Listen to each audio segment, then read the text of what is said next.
Olá, sejam bem-vindos ao segundo episódio do podcast de Perry Mason, nova série da HBO. Eu sou Luiz Egino, estou cheio de dúvidas na minha cabeça, muito mais provavelmente do que tinha no primeiro episódio. E para me ajudar a tirar essas dúvidas, clarear essas dúvidas ou sair daqui com mais dúvidas ainda, eu tenho a especialista em cinema, Júlia Gavilã, aqui comigo. E aí, Júlia, tudo bem? Tudo bem, eu provavelmente vou te deixar com mais dúvidas, porque eu estou com muitas dúvidas e eu tenho muitas teorias. Júlia, tá difícil. Eu tinha muitas teorias, né, até o começo do episódio de ontem, até a noite de domingo.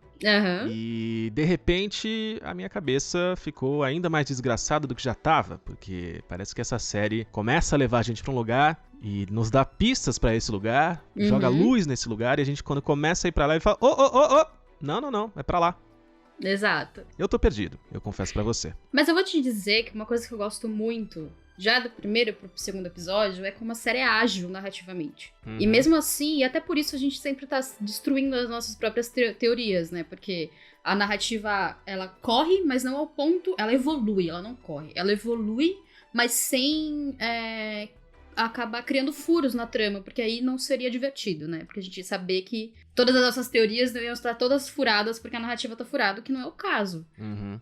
É isso aí. Bonito você falar que a série evolui e não corre. Me lembrou o desfile de uma escola de samba. E eu já pensei se o Perry Mason não pode, quem sabe, nos próximos anos aí, ganhar um enredo. Já pensou? O Perry Mason na Sapucaí? Talvez seja uma excelente ideia, talvez não. Bom, vamos deixar o carnaval de lado então e vamos para o episódio. Ele começou já com com um momento da vida do Perry que a gente já tinha visto no trailer e a gente tava esperando pra ter mais detalhes, que é ele durante a guerra, né, Julia? Logo os primeiros minutos do episódio mostram um flashback do tempo em que ele tava na guerra, que era chamada de A Grande Guerra, que depois teve outra e aí virou a Primeira Guerra, né? E essa foi uma geração que foi conhecida por conta dos seus heróis, porque os Estados Unidos já tinham heróis nacionais por conta das suas guerras internas, né? Mas ainda não tinham um herói que era visto como um herói mundial, vamos dizer assim, que eram os heróis das guerras mundiais. Sim. Só que a gente sabe muito bem que sempre que alguém volta de uma grande guerra, as condições não são nunca favoráveis, né? São sempre muito complicadas, especialmente na Primeira Guerra, que foi assim, a guerra que o mundo inteiro ficou completamente destruído, não só pela guerra, mas pelas consequências da guerra, né? Então, assim, muita gente voltou muito doente, né? Assim, voltou, claro, além de voltar machucado da guerra, além de voltar com doenças, voltou com gripe, porque a gente teve a grande gripe de 1918. Então, teve muita gente que voltou, além da cabeça completamente destruída, o corpo completamente destruído. A Grande Guerra, a Grande Depressão, a Grande Gripe, são muitas grandes tragédias que espalharam a miséria não só pelos Estados Unidos, mas pelo mundo. E a série, assim, esse episódio, ele tem essa quase fixação em mostrar como a miséria tomava conta daquela Los Angeles, né? Do começo do episódio até o final, a gente tem vários momentos em que as pessoas estão nas ruas, as pessoas estão procurando emprego, as pessoas estão mal vestidas, as pessoas estão doentes. São vários momentos em que isso é mostrado, né? Na saída do flashback que abre o episódio, o Perry tá esperando ali, no primeiro dia do ano, o dono da loja de fios ali, né? Da tapeçaria, lugar de costura, que ele ainda tá obcecado investigando o fio. Mais tarde a gente fala um pouquinho mais sobre isso. Mas dali já tem um take em que ele tá sentado na rua e tem um cachorro mutilado e tem uma pessoa dormindo na rua. Então, deixar claro, né, que a miséria fazia parte daquele cenário e que ela tava ligada à guerra é algo muito forte. E essa presença do Perry na guerra traz algumas luzes para algumas questões que a gente tinha. Primeiro que é interessante perceber que o Perry tava na guerra e ele não era só um simples soldado raso, né? Ele tinha uma posição de destaque, tinha uma posição de liderança ali. Não dá pra saber qual era a patente dele, mas ele tava liderando uma tropa durante uma batalha. E não só por ter essa patente, mas de fato ele é um cara protagonista ali, né? Ele tá o tempo inteiro levando as pessoas, ele tá partindo pra cima do inimigo na linha de frente. Ele é um cara de grande importância, né? Você vê que ele tem uma posição de liderança no campo de batalha, né? Especialmente porque campos de batalha, comandantes de campos de batalha, eles morriam que nem moscas, né? Porque a Primeira Guerra Mundial foi uma guerra de conflitos muito próximos, né? Por conta das trincheiras. E nesse flashback a gente vê ele numa trincheira, subindo de uma trincheira, indo pra um confronto. E você vê ele direcionando as pessoas, como você disse, você vê ele influenciando e pedindo para as pessoas avançarem, ou as pessoas recuarem. E é muito bom como o Matthew Rhys, como ele é um ator fantástico, obviamente, sem nenhuma sombra de dúvida sobre isso, você vê o olhar olhar torturado dele, quando ele tá sentado no chão, nesse cenário que você descreveu. Você vê que ele tá com esse olhar torturado e ele tem traumas dessa época da guerra, inevitavelmente. Coisas que ele viu, coisas que ele fez, né? O trabalho dele é tão bom que é quase como se fossem personagens diferentes, né? Quando a gente vê ele no flashback ali durante a guerra e depois de volta a Los Angeles, já no tempo atual da série, o olhar, a expressão é outra pessoa, né? Você vê que ele tinha uma aura de confiança nessa época da guerra. E hoje em dia ele tem uma cabeça baixa, aquele olhar desconfiado. Os momentos que ele mais mostra a emoção é quando ele tá com raiva, especialmente, que a gente até vê ele com raiva nesse episódio. Então, assim, fora isso, ele tá sempre muito indiferente a tudo. Tirando a raiva, ele não reage a mais nada. E aí tem uma questão que nasce já daí, porque a gente vê ele no começo do episódio como esse líder no campo de batalha, até a habilidade dele ali é marcante, né? Ele tá, vários soldados ali com seus rifles e tal, ele tá só com uma pistola, ele sai acabando com o inimigo, dando tiro na cabeça, tá indo bem ali, né, no que é ir bem na guerra. Mas tem uma coisa que me deixou... Foi o começo do desgraçamento da minha cabeça, Júlia. Tá. Que parece que ele tava, né, com atitudes e com um comportamento incrível ali, né, com desempenho bom ali na guerra. E aí, mais tarde no episódio, durante uma reunião ali no escritório de advocacia deles, quando eles estão falando com o Baggerly, né, que é o cliente que contratou eles pro caso, a gente fica sabendo que o Perry... A gente já sabia que ele tinha sido dispensado. Durante o julgamento durante o julgamento, que ele tinha sido por alguma questão desonrosa, né? Apesar de tentarem vender o Perry como um militar condecorado. E nesse episódio a gente fica sabendo por quê. Quer dizer, a gente acha que ficou sabendo por que ele foi dispensado. O Bagger, ele fala que ele passou pela corte marcial e teve uma dispensa desonrosa que só 2 tipos de pessoas recebiam na época, né? Negros e homossexuais. E aí deixa implícito, ou explícito no caso, né? Porque já que ele não é negro. E aí eu queria tentar entender com você, porque você acha que isso ficou bem claro? E será que o Perry vai ser tão claramente pra gente, nesse reinício, né? Nesse reboot dele que a gente tá vendo, ele vai ser um personagem homossexual? Ou será que isso é só uma confusão ali e alguma coisa que tentaram colocar pra cima do Perry e que na verdade o fato é outro? Né? E aí você explica melhor pra gente. Eu acho que a resposta dele sobre ele ter dito, eu não sou um homem negro, então, sabe, que ele dá a entender, eu só fui homossexual uma vez na minha vida, eu acho que é mais uma resposta provocadora do que necessariamente um fato. Entendi. Sabe? Porque você vê que ele tira respostas provocadoras de todo mundo o tempo inteiro, quando é do interesse dele. Mas eu acho que a série sim dá a entender, juntando essas informações sobre... Porque durante essa conversa com o Beckerly, ele fala que, ele até comenta, né? Que ele era conhecido como o massacre, né? Uma pessoa que cometeu massacres, né? O carrasco, alguma coisa nesse nível. Chamaram ele de o açougueiro de Montfalcon. Isso, exatamente. Ou seja, na Batalha de Montfalcon, aí o açougueiro provavelmente não é um adjetivo valoroso, não é que ele é o açougueiro porque ele matou os inimigos. Ele é açougueiro porque teria matado os próprios companheiros, né? Teria matado os próprios companheiros, né? E a gente vê um flashback disso no final do episódio. Mas não é uma morte no sentido de ele não saiu atirando no inimigo, nos seus próprios amigos a esmo. As pessoas estavam feridas, e muitas estavam feridas além do reparo, como a gente consegue ver. E foi uma... Eu acho que ali ele sentiu que ele estava fazendo, como você vê pela própria expressão torturado dele, ele sentiu que ele estava fazendo uma coisa humana, que é não deixar os seus companheiros morrerem, ficarem sentindo a dor que eles estavam sentindo naquela situação. Até porque foi a hora que o batalhão inimigo tava começando a lançar o gás mostarda, né? Isso, e aí exato. A gente sabe que essa é uma morte terrível, né? Exato. Pela descrição que a gente tem da época, que era terrível. Então era um tiro de misericórdia tentando fazer com que os companheiros não sofressem ainda mais, né? Do que já estavam sofrendo por ali. Exatamente. E muito provavelmente ele deve ter sido punido por conta disso, né? Porque ele foi responsável diretamente ou não, na cabeça dessas pessoas diretamente, porque foi ele que deu o tiro de misericórdia, em pelo menos 3 soldados ali. A gente não sabe se era uma política que ele fazia isso sempre. E aí ele ficou conhecido como o cara que matava seus próprios companheiros. E uma coisa que a gente sempre fala de guerra, quando a gente conversa sobre guerras reais ou não, existem reações muito diferentes de pessoas que estão na guerra, estão no campo de batalha, porque elas sentem aquilo e elas participam daquilo e precisam reagir ao momento, e as pessoas que estão dentro de escritórios comandando a guerra de longe. E ele foi julgado por essas pessoas que estavam de longe, né? No fim das contas, acho que dá pra pegar mais uma camada do falso moralismo da época, né? Exato. Ele então teria agido só sob essa motivação de misericórdia dos companheiros e aí foi expulso do exército, dispensado com vergonha. E aí na tentativa de classificar, de como iam colocar essa dispensa dele, eles colocam para aquilo que na época era vergonhoso.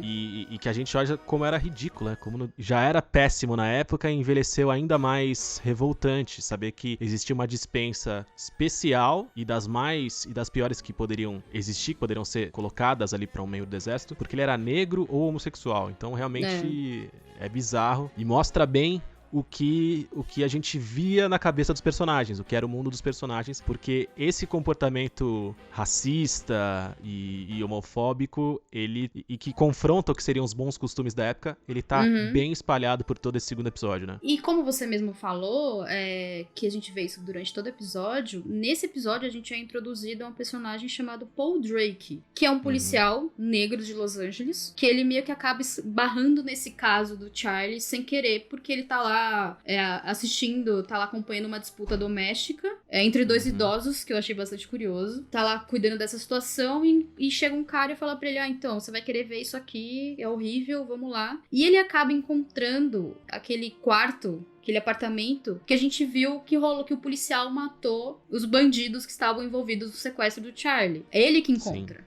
E ali é uma situação que você sabe, porque vamos lá, a gente vive em 2020 e a gente sabe que em 2020 existem situações de racismo recorrentes não só no Brasil como nos Estados Unidos. E nesse momento a gente tá discutindo sobre isso. Curiosamente, nesse momento, como sempre, a gente tá discutindo sobre isso, 2020, né? Pois é. E rapidamente, como você sabe que é 1931, a gente sabe que esse homem vai ser desacreditado, porque ele está numa sociedade que é segregada. Então, quando ele começa a tirar conclusões sobre o caso, que você vê que ele... Porque a gente viu a cena e a gente sabe que são conclusões certas, rapidamente ele é desacreditado simplesmente por não ser branco. E a cena inteira dele sentado naquela posição, com os dois policiais em volta dele, e ele falando o que ele viu e como ele entende do que aconteceu ali, e ele precisa falar sim, senhor, sabendo que ele tá certo, aquela cena é completamente revoltante. Mas é uma situação em que você sabe que não tem o que ele fazer, porque é a sociedade onde ele tá, e é pior ainda. Sim, a sensação que eu tive é até que ele encontra, né, o apartamento, as evidências estão todas lá. A única questão dessa descoberta dele que tem margem pra interpretação é a história do rastro do sangue, né? E assim, se a gente vê ele investigando e lidando com pistas tão distantes, né, e índices tão sutis, esse momento que o policial Drake, o Paul Drake, ele tá seguindo a pista de sangue, é quase caricato, assim, de tão simples que é, né? Ele tá seguindo uma trilha de sangue, a trilha de sangue chega num lugar e ela some. E no lugar onde, teoricamente, ela seguiria, o corpo seguiria, não tem nada. Então, assim, é algo muito claro, não tem margem pra dúvida, né? Foi algo quase simples, assim. E ainda assim, ele é obrigado depois pelo chefe dele, o chefe da polícia, a mudar o relatório, trocar a direção pra qual o sangue ia, né? Então é algo completamente revoltante e que, assim, ele mesmo, quando chega em casa e quando tá com a mulher, ele conta isso quase que... Assim, quase não, né? Ele deixa claro a entender que não é a primeira vez que ele fez isso, não vai ser a última, que é algo corriqueiro e que ele vai ter esse descrédito sempre por causa da cor dele. É bem revoltante. Mas parece ser um cara legal e parece ser um personagem interessante. O que me veio à cabeça até agora, todo mundo tem segredos, né? Todo mundo tem um podre, todo mundo tem um passado... Uma vida dupla. Uma vida dupla. Pelo menos, pelo que a gente viu até agora do policial Drake, ele parece ser o cara mais correto e que menos tem algo a esconder ali, né? Então parece ser um cara que até agora só trouxe questões positivas. Mas, como nós estamos falando de Perry Mason, a gente sabe que daqui a alguns episódios alguma coisa vai acontecer e a gente vai descobrir que nada era tão simples quanto parecia. E, aliás, quantas vezes nesse episódio, hein, Júlia? A gente viu isso acontecendo. Surpresas, novas camadas e segredos surgindo dos personagens. Conta aí. A gente comentou que no primeiro episódio eles falaram muito sobre moralidade, né? A moral foi uma questão muito importante pra cada personagem que estava em destaque. Nesse episódio, a gente pode dizer... O episódio é basicamente sobre pessoas escondendo a vida delas. Ou a vida dupla delas, vamos dizer assim. Então, assim, o próprio Perry passou por uma situação em que ele tinha... Em uma coisa que claramente tem que esconder, que é o tempo dele na guerra. E que isso é aberto durante essa conversa com o advogado, como a gente falou agora há pouco. Mas a gente também descobriu que o Matthew Dodson, pai do Charlie, também estava escondendo a sua verdadeira origem. E, consequentemente, o cliente do Perry, né, pra que ele estava investigando o caso, também estava escondendo que o Matthew era filho dele. Era um filho legítimo que ele teve anos atrás. E ali tem mais uma camada moral, porque ele fala que ele foi enganado pela mulher há muito tempo atrás. Como se isso fosse possível. Ele fala que foi enganado e ele fala, não, eu era um homem diferente. Exato. Eu era um homem então, diferente. Eu era um homem diferente, tá tudo bem, vida que segue. Além do Matthew esconder que ele, a sua verdadeira origem, né? E claramente ele não escondeu só porque ele quis. Claro que ele teve a influência do pai pra fazer isso, porque o pai já era uma pessoa poderosa, já tinha família, já fazia parte, era um membro muito importante da igreja, esse tipo de coisa, né, que a gente conhece bem. Ele também tava escondendo, o Matthew também tava escondendo que ele participava de jogos ilegais.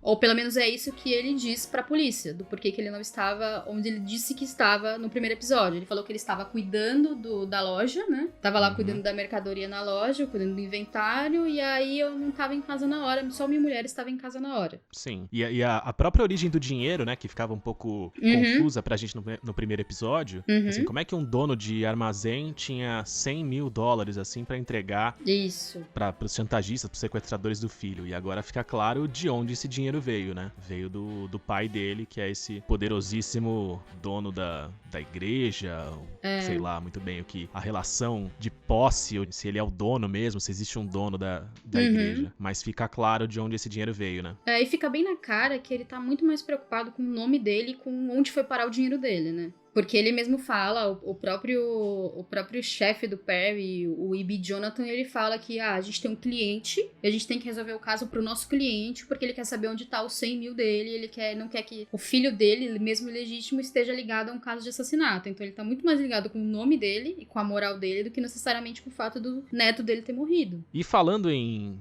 revelações, Júlia, a gente teve uma grande revelação que a Emily, no primeiro episódio, ela falava que sentia que estava sendo punida por Deus, né? Por não ser uma boa pessoa, uma boa dona de casa, com tudo isso que estava acontecendo. E acho que agora ficou mais claro qual era esse comportamento ruim que ela tinha na cabeça quando pensava nisso, né? O Perry fez uma descoberta bem marcante, né? Ficou bem forte nesse episódio. Ele ficou desconfiado, na verdade, né? De como ela estava agindo durante a conversa. E aí ele descobriu com uma vizinha também que ela tinha mentido sobre o que ela estava fazendo no momento em que a criança foi sequestrada, né? Ela disse que estava dormindo, mas na verdade ela estava no telefone. A noite inteira no telefone. E aí a gente acabou descobrindo, junto com o Perry, que ela estava tendo um caso com um homem da igreja. Porque é assim que ela fala sobre ele, né? Quando o Perry vai mostrar as cartas, ela fala, então era um homem da igreja, um amigo da igreja, um amigo da igreja. E aí levanta a questão que quando o Perry acaba descobrindo sobre esse homem, a gente vê que ele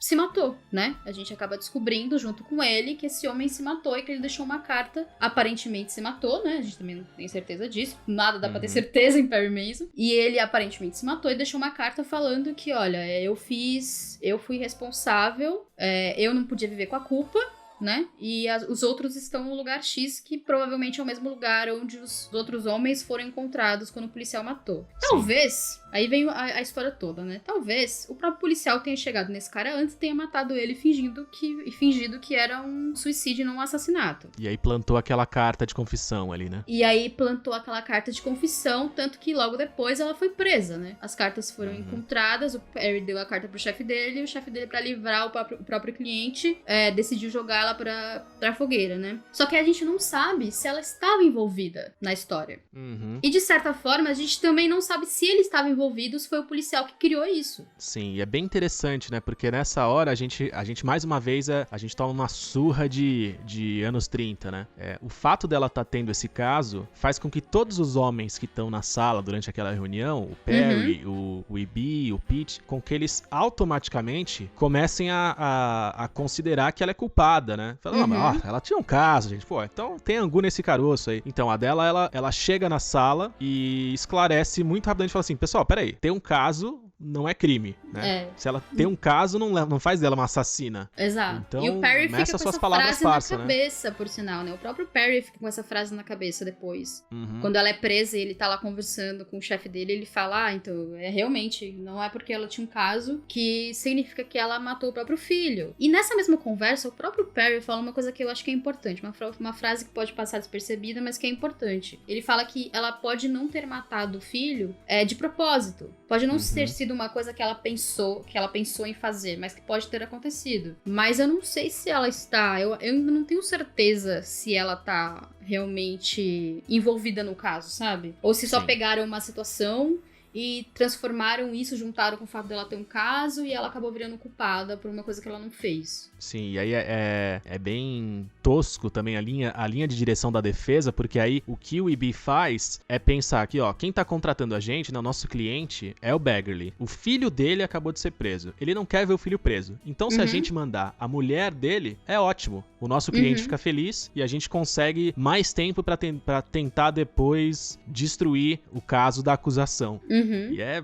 moralmente muito questionável essa atitude, né? E agora, eu acho que chegou finalmente a hora, Júlia, da gente falar da personagem que foi apresentada pra gente nesse episódio e que deixou todo mundo sem fôlego com a atuação incrível da Tatiana Maslany. A irmã Alice, a grande pastora da igreja, a grande voz, grande rosto da igreja, já surge no começo do episódio numa cena, numa atuação incrível, né? E dá até pra dizer que a irmã Alice começa a série se apresentando como uma podcaster, entre aspas. Porque você vê que o sermão ele é transmitido através do rádio. Então dá pra dizer que a irmã Alice é uma podcaster? Eu tô tentando levantar nossa bola. A gente pode dizer que ela é uma podcaster, mas é claro, com certeza. Show!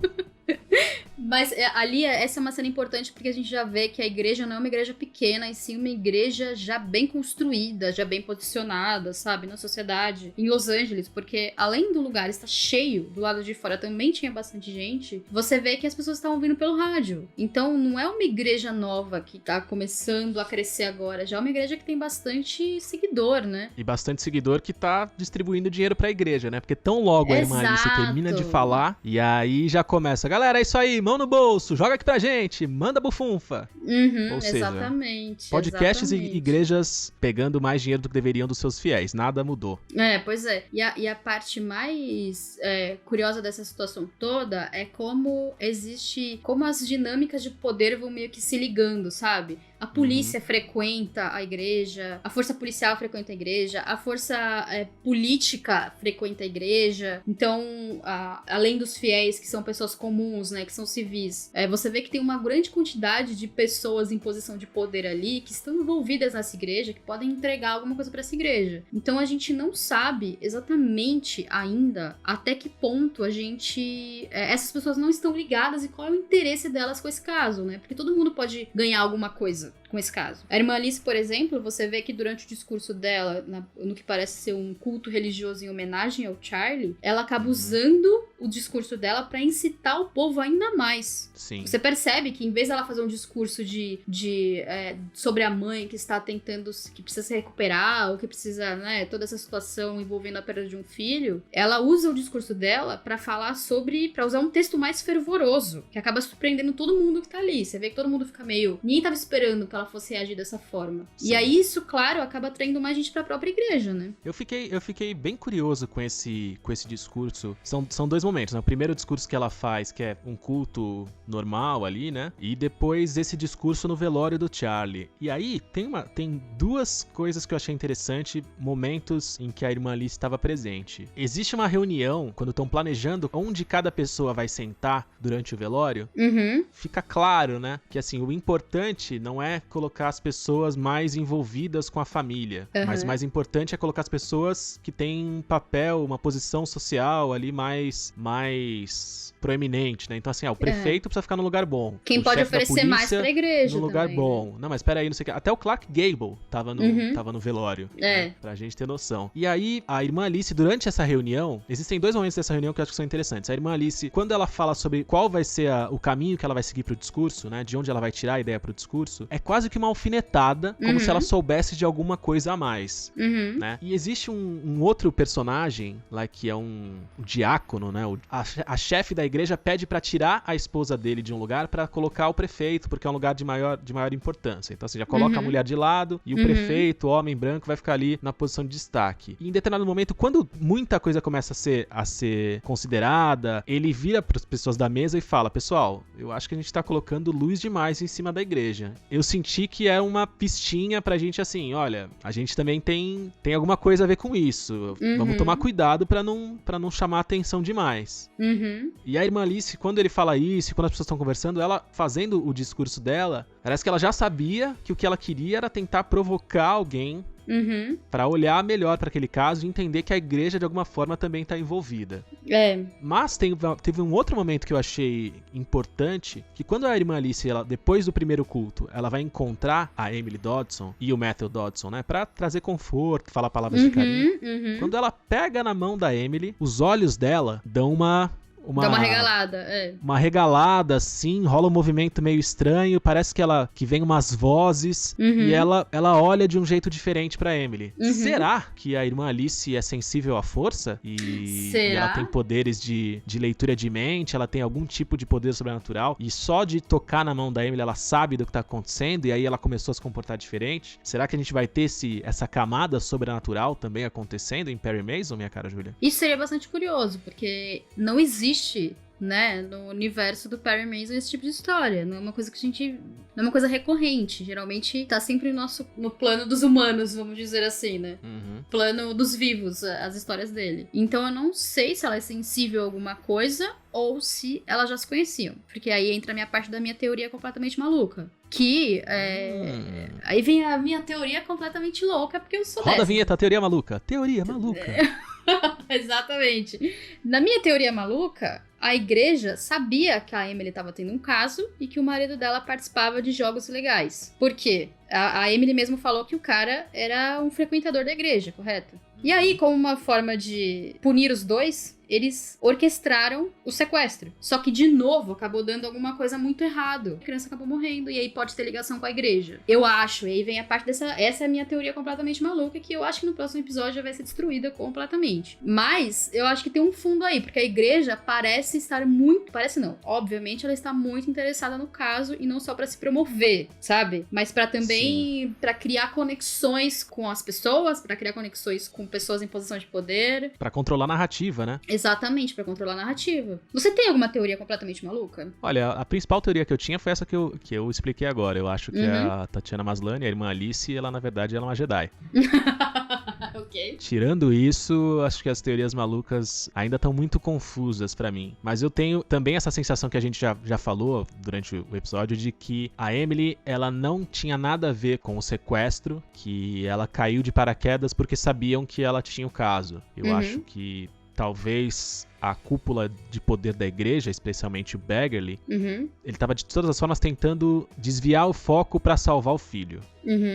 E aí tem algumas pistinhas, assim, uma coisa boba que é aquelas etiquetas que estavam dos animais empalhados, né? Da tartaruga do Charlie de um lado, que era a mesma etiqueta do jacaré, empalhado na casa do George, que é o amante dela. Sim. Eu acho que é só uma pista que mostrava que o George tinha tanto carinho por ela e pela criança, que ele dava presentes. E aí, talvez, olha, nasceu uma teoria maluca agora, hein? Vamos lá. Será que o Charlie, na verdade, era filho do George e não da Emily? E será que alguém tinha descoberto isso? Podia ser um filho. A gente não sabe há quanto tempo ela tá tendo esse caso com ele. O filho seria podia ser filho dos dois. Ilegítimo, né? Da a história. Segunda geração de filhos seria ilegítimos. Seria o Inception da ilegitimidade. E aí o cara podia estar envolvido mesmo, o pai do Matthew, porque aí ele seria outra. Putz, meu filho foi traído e tá cuidando de um filho que não é dele? Pode ser também. E uma coisa que eu ainda tô encucado, eu acho que a direção da série tá tentando muito martelar a ideia de que o fio, né, o fio que costurou os olhos do Charlie, é alguma coisa importante. O Perry, ele tá atrás disso, ele vai porque na resolver loja de costura, isso, né? Ele fica olhando aquilo o tempo inteiro. O próprio E.B., ele fala pro Perry, em determinado momento, fala, foca no fio, procura isso, você é bom nisso, vai lá. Eu acho que esse fio não vai ter nada de importante ou não vai levar a lugar nenhum, entendeu? Eu acho que eles estão tentando focar a gente nisso, mas as revelações vão vir de outros lugares e a solução vai vir de outro lugar. Porque é o que tem acontecido já nesses episódios, né? A gente acha que tá indo pra um lado e de repente levam a gente pra outro. Então eu acho que isso aí... não vai ter tanta importância, não. Mas a melhor parte é que a série é tão envolvente que a gente tá criando 500 mil teorias. Até durante a nossa própria conversa, a gente cria sempre teorias novas, o que significa que a série tá funcionando muito bem. E tá prendendo nossa atenção, que é sempre muito bom. É isso aí. Outros personagens interessantes que apareceram aí, que foram apresentados, a gente falou um pouquinho dele, mas não foi muito além, do promotor, né? Exato. O Maynard Barnes, que claramente também tá tentando... Quer se promover. Nas super camadas e camadas e camadas que acontecem, esse promotor claramente tá tentando se promover, muito provavelmente com aspirações políticas, né? Existe até uma conversa de que ele está de olho na prefeitura, né? Ele tá de olho no cargo do prefeito. Então, todo mundo tem alguma coisa pra ganhar nesse caso, né? Isso que é a parte mais... Enquanto todo mundo tem alguma coisa pra ganhar, o Perry só quer descobrir o que aconteceu. Então, até por isso, a gente acaba se apegando a ele, né? Porque ele é a única pessoa que realmente tá interessada em saber a verdade. Então acaba criando uma camada de empatia num personagem que não é alguém que a gente teoricamente gostaria, vamos dizer assim. Porque ele é muito desligado das pessoas, né? Ele tem reações explosivas. Ele é um homem dos anos 30, né? Vamos lembrar também, um homem branco dos anos 30. Então tem várias coisas aí que fazem a gente meio que desgostar, mas que por conta dessa camada de interesse dele no caso, em descobrir a verdade, ele provavelmente a gente acaba simpatizando mais com ele. Aquele momento que eles estão no escritório de advocacia ali, todo mundo conversando, é até interessante ver como as 4 pessoas que estão envolvidas no processo da defesa, na investigação do caso pra construir a defesa, como todo mundo, cada um tá numa página, né? Eles estão super confusos e revoltados uns com os outros, se acusando o tempo inteiro, brigando o tempo inteiro. A Della briga com o Perry porque ele tá seguindo ela e a Emily.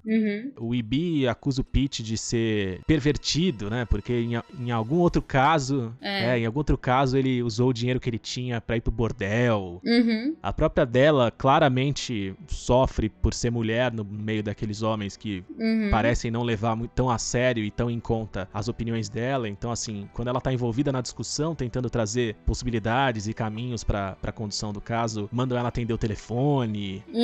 Ninguém confia em ninguém, né? O Perry fica meio desgostoso do fato do Ibi tá tão envolvido com o promotor, né? Porque ele, por mais que ele fale, não, eu vou atropelar ele não tem um caso, ele acha que tá indo bem, mas não tá, a gente vai acabar com o caso da promotoria. Ele tá num clube ali, né, meio que num country club ali, num clube de homens, tomando uísque com ele, o cara tá pagando uísque pro Ibi, o promotor. Então, as relações do caso da defesa estão bem complicadas, né? Exatamente. Mas assim, tem muita coisa pra acontecer ainda. Esse ainda foi o segundo episódio e já muita coisa explodiu entre eles já nesse segundo episódio. Então vai ser bem interessante ver o que vai acontecer a partir daqui, né? Como essas relações vão se desenvolver. Tá certo. É isso aí. Vamos ver se na semana que vem a gente volta com mais dúvidas, com a cabeça mais desgraçada e entendendo cada vez menos do que aconteceu nesse crime, Júlia. Então é isso. A gente se vê na próxima semana. Tchau, tchau. Tchau, tchau. Perry Mason Podcast é escrito e apresentado por Júlia Gavilã e Luiz Egino, dirigido por Alexandre Maron, produzido por Guilherme Pinheiro e Maiara Isidoro, editado por Jéssica Correia, é uma produção da HBO e da Ampere. Ampere.